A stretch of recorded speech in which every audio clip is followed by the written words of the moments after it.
Hi everyone, just a quick video to say that's the end of season 1. I had some great advice recently from Suzi from The Scars, which is a podcast I'd highly recommend. She suggested working in seasons rather than trying to constantly produce a new episode every week.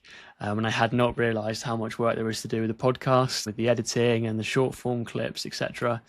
And so moving forward, I will be working in seasons of maybe 4 to 5 episodes per season. I think it'll be good to routinely step back, analyse what I've done so far, look at how I can do it better in the future, and look at how I can better serve the community. And being a patient advocate, I have an ever-growing list of advocacy projects, a lot of which are confidential, unfortunately, that I want to make sure that I have the time for. I want to say a big thank you to all my guests so far and your openness and willingness to share your story. It was such a privilege to be able to have those conversations with you, and I hope it can help create a world with a bit more empathy, a bit more concession, and hopefully reduce some isolation. I've been doing advocacy work for a couple of years now, but it felt quite daunting to put myself out there so much with this. I just want to say a massive thank you to everyone for being so supportive and so encouraging.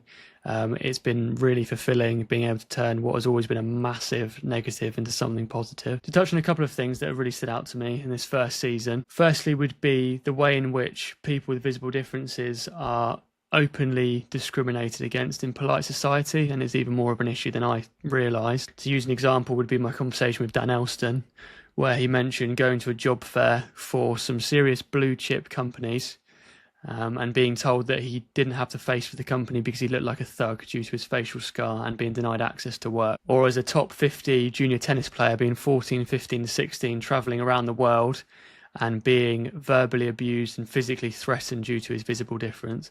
And the most concerning thing of all of that, going to the organisers and being essentially told that they don't care. The other thing I've noticed is that people with visible differences become victims of comparative suffering. This idea that it's just a scar, just a rash, or just hair for someone with alopecia, and therefore there's someone suffering worse than us, and so we're not worthy of help or concession. Not only is it incredibly ignorant to boil down that condition to the physical symptoms when the mental health effects are so significant, but these ideas start to infect the people with the conditions, and they then don't reach out for the help that they need. They then even chastise themselves for being weak when what they're going through is incredibly difficult, often physically, but most definitely mentally. I have zero ego when it comes to this, so if there's any way that you think I can do this better, I would appreciate any and all feedback and advice. Thank you so much for all your support and from the inspiration for all my fellow campaigners.